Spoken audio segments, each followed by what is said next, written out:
Boleh saya tanya Bang, untuk jadi wali kota atau bupati atau presiden minimal rekom partai berapa setahu Bang Rafli?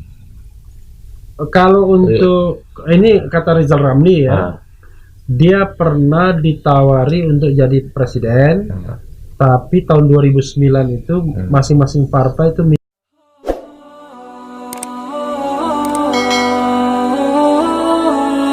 jadi kenapa pula Gus Nur selalu mencela Jokowi yang luar biasa ya. Ini sobat era sekalian, ketika podcast ini dilakukan, interview ini dilakukan, Gus Nur baru saja berorasi. Saya baca orasinya di salah satu media sosial.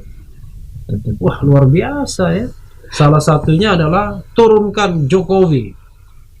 Jokowi tidak sedang di atas panggung, kenapa harus diturunkan? Kenapa? Apa penilaian Gus Nur terhadap pemerintahan sekarang sehingga kok selalu bersuara keras? Nah, saya ngomong begini, sobat era sekalian, atas nama hak konstitusional, kebebasan berserikat, berkumpul, mengeluarkan pendapat baik secara lisan maupun tulisan ya. Mudah-mudahan melalui media yang tidak gelap-gelapan, media yang jelas ya. Refli Harun dan Munjiat Channel kan. Silakan Gus Nur. Gimana? Hampir sama dengan situasi batin saya terhadap NU yang sekarang, hampir sama. Jadi saya metaforanya bus juga enggak ya? Enggak mungkin Bang. Ya intinya saya dulu sama dengan kebanyakan orang. Saya nggak ngurus politik, buta politik. Siapapun presidennya terserah lo lah gitu kan. Sama dengan yang lain-lain gitu. Dulu saya hanya sibuk dakwah, cari nafkah, keluarga, sudah nggak ngerti politik, nggak mau tahu politik gitu. Nah tapi tiba-tiba ujuk-ujuk lahir rezim seperti ini, kayak tiba dari langit bluk, tiba-tiba ada Pujanda, ada Denny Siregar, tiba-tiba ada Jokowi, tiba-tiba ada Luhut Binsar Panjaitan, misalnya saya sebut nama aja lah ya. Tiba-tiba lahirlah rezim seperti ini gitu kan, dan tiba-tiba di mata saya tiba-tiba bohong, tiada hari tanpa bohong, tiada hari tanpa nipu ya, rezim ya. Tiba-tiba tiada hari tanpa dusta. Di depan mata, kalau bahasa Jawa welo-welo Bang. Ceto welo-welo kalau bahasa Jawa itu. Transparan bohongnya itu. Saya pernah kuliah di ya, jadi jawabannya gini secara singkat, walau alam saya juga nggak tahu. Saya tidak kaya Bang, tapi zona nyaman lah. Ibarat kata saya nggak kerja sebulan tuh bisa lah ya. Nggak kerja setahun pun insya Allah bisa lah. Bisa menghidupi ya, traveling, pesantren, betul ya kan. Insya Allah. Istilah gitu, zona nyaman. Jadi nggak usah, saya nutup mata aja lah. Terserah mau rakyat kelaparan kayak mau rakyat dibohongi terserah. Itu bukan bidang saya. Yang penting saya ngurus umat, ngurus rakyat, apa ngurus keluarga. Bisa. Ada keinginan kadang-kadang seperti itu. Tapi ternyata terbukti sampai detik ini saya nggak bisa Pak. Itu aja mungkin. Terus aja ngomong. Jadi kalau Bang Refli tanya gimana di mata Gus Nur rezim ini, ya udah nggak ada baiknya di mata saya. Dan saya udah mubahalah berkali-kali itu berarti sudah nggak ada lagi di atasnya itu. Menurut saya. Gimana Gus Nur di mata Gus Nur? Nggak ada baiknya. Jelek. Laknatullah bahkan itu kan. Nggak ada aja. Ini saya dan saya pertanggungjawabkan di hadapan hukum Allah, di hadapan hukum negara. Saya disidik jam 9, jam 8 saya sudah datang Bang. Ya kan, jadwal sidang jam 10, jam 9 saya sudah di pengadilan. Saya hargai itu waktunya jaksa, waktunya hakimnya, ternyata hakimnya molor, jaksanya molor. Gitu kan. Apa yang paling mendasar yang memprihatinkan Gus Nur kalau melihat negara ini? Semuanya mendasar Bang. PKI-nya mendasar, ya kan? Pengkhianatannya mendasar, utangnya mendasar, janji-janjinya bohongnya mendasar. Kita ambil satu contoh aja, kampung akuarium di Jakarta. Waktu itu belum presiden sih, masih gubernur. Datang ke sana, tanda tangan politik di depan rakyat, hitam di atas putih, dibacakan itu kontrak politiknya itu, bahwa itu tidak akan digusur. Itu kan. Nah, ternyata setelah jadi digusur juga. Nah, jadi semakin kesini, semakin banyak teman, semakin banyak yang saya lihat, yang tidak bisa dilihat oleh mata-mata syariat, saya bisa melihat karena banyak teman-teman di level atas juga, Bang. Jadi memang semakin jelas. Memang negara ini sedang disetting menuju secara agama menuju Andalusia. Hancurnya Islam di Spanyol gitu kan, dibikin sekuler, dibikin liberalisme gitu kan. Kurang lebih seperti itu. Secara negara ya udah memang dibikin miskin seperti ini memang. Saya kehabisan kata-kata pokoknya, Bang. Gus Nur, ada satu lagi yang ingin saya tanya. Iya. Gus Nur menerima Pancasila? Nerima, berbelah dada saya sekarang Pancasila ini. Alasannya kenapa? Enggak usah alasan, otomatis, Bang. Wah. Iya kan? Belah dada saya, NKRI Pancasila, saya lahir di sini, Bang. Hari-hari saya ditanam di sini. Saya tiap hari hirup udara Indonesia dan saya nggak dibiayai cukong hidup ini, Bang. Ya, nggak dibiayai bandar, saya lepas dari semua unsur. Saya nggak dibiayai Prabowo, saya nggak makan uangnya Sandiaga Uno, saya nggak makan uang siapapun. Ya, bahkan 24 jam boleh tanya sama teman-teman itu ya. Ibarat 100%, Bang, tanya sama keluarga saya. 40% saya hidup, 60% untuk orang. Kebahagiaan, harta, waktu, pikiran, kehormatan saya infakkan untuk orang. Itu artinya Pancasila, Bang. Saya nggak tidur selama ada tetanggaku yang lapar. Dan alhamdulillah karena tetanggaku kaya semua, jadi saya makannya enak, Bang. Enggak. Tapi saya selalu turun ke kampung-kampung, Bang Rafli, bedah rumah, infak beras, bedah masjid. Itu kan tugas negara, bukan tugas saya. Tapi saya ambil alih. Makanya saya katakan ketika Prof Mahfud bikin tweet, saya bikin video saya ya. Dia mempertanyakan bagaimana interpretasi Pancasila. Kok hari ini pemerintah dituduh komunis, besok dituduh kapitalis? Ya saya mengatakan saudara sekalian, gampang kok berpancasila itu. Kalau ada benci dan korupsi dan tidak mau korupsi, ya Pancasila dia. Kalau Anda nolong orang, Pancasila dia.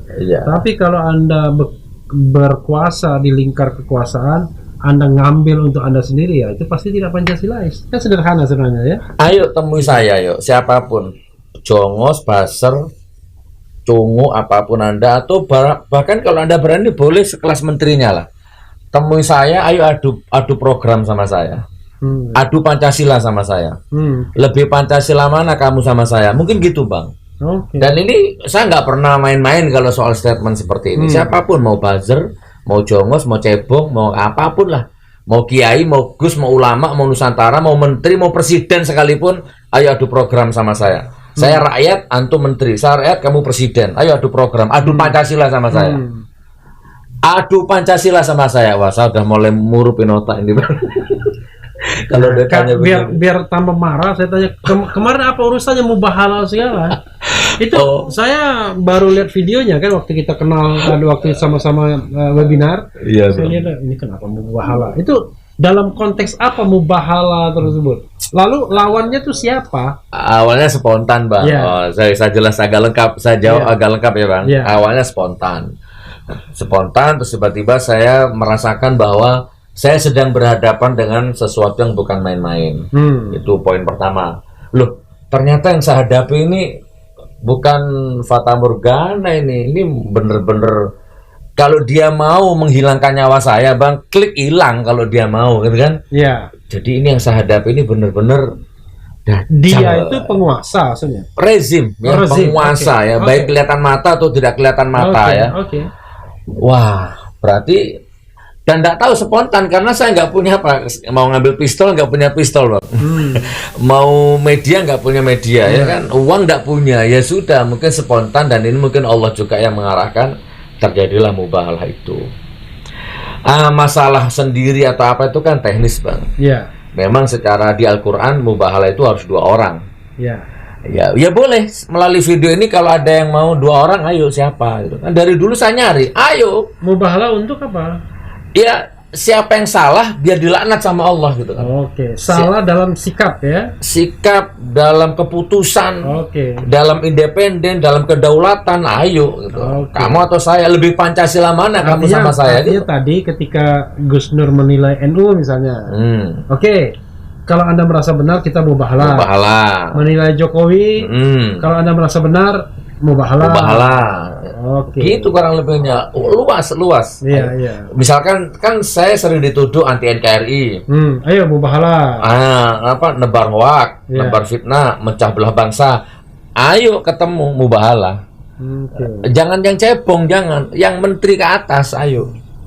Iya, dalam hal ini jangan terus dianggap saya rakyat, kamu menteri, siapa Iya. kamu, jangan. Iya. Di dalam hukum kan nggak ada istilah pangkat, nggak ada, sama aja, ayo. Oke. Gitu Bang Rafli. Wah, luar biasa. Kurang lebihnya seperti itu. Ayo. Gus Nur, ini terakhir ya. Pertanyaan terakhir. Mungkin ada agenda lain. Tadi kan Gus Nur selalu menyebut nama. Saya ingin tantang. Ini ada berapa? 200 juta lebih rakyat Indonesia. Kalau Gus Nur punya kekuasaan, entah dengan mata hati, dengan mata beneran atau dengan mata langit ya, disuruh mencari satu presiden, dua wakil presiden, itu dulu. Ya. Sebut nama. Bingung ya? Enggak bingung. Kalau saat ini nggak ada, Bang. Enggak ada. Nggak ada. Siapapun orangnya saat ini, sesuci apa, seputih apa, sejujur apa, sistem tidak mendukung kamu untuk jadi pemimpin yang baik di negeri ini. Itu kesimpulan saya, Bang. Sistem yang rusak. Dan saya aminkan itu Mahfud MD itu, malaikat pun masuk ke sistem jadi iblis. Oke. Nah, terbukti beliau sendiri kan, dalam tanda petik jadi iblis kan gitu. Wallahualam bisawab. Bingung, Pak. Saya pura-pura bingung. Biar nggak dituntut. Oh begitu, Masya Allah. Nggak apa-apa, tuntut saya nggak apa-apa. Iya. Nggak ada yang baik. Ini kebebasan berpendapat. Nggak ada. Ya. Tapi jawaban saya gini, Bang. Tapi kan harus milih. Maka saya pilih najis yang paling ringan. Iya. Oke. Kan dua-duanya najis. Iya. Maka saya pilih najis yang paling ringan. Oke. Boleh saya tanya, Bang, untuk jadi wali kota atau bupati atau presiden, minimal rekom partai berapa setahu Bang Rafli? Kalau untuk ini kata Rizal Ramli ya, dia pernah ditawari untuk jadi presiden, tapi tahun 2009 itu masing-masing partai itu minta 300 sampai 500 miliar. Itu baru rekom. Itu rekom dan itu 2009. Belum dana. Jadi kira-kira kalau sekarang, kalau Anda tidak punya uang bertriliun-triliun, baik melalui cukong maupun kampung Anda sendiri, Anda nggak mungkin jadi presiden. Itu yang saya maksud, Bang, gitu kan. Sehingga calon wali kota, calon bupati itu setahu saya nabrak-nabrak gitu kan, jual tanah, jual gudang, jual aset, udah 82% menurut KPK dibiayai cukong. Nah, begitu. Akhirnya begitu terpilih, nggak ada berpikir rakyat, ngomong rakyat, nggak ada ya, cukong didulukan. Rakyat kan hanya untuk komoditi politik aja, waktu kampanye aja, dituhan-tuhankan, belusukan. Setelah selesai, udah selesai. Maka nggak aneh begitu terpilih terus tiba-tiba hilang kemaluan. Masih pakai seragam tuh bisa joget dangdut.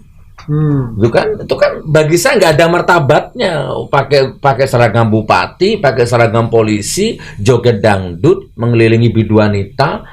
Subhanallah. Kalau saya insya Allah nggak mau joget dangdut karena memang nggak bisa joget.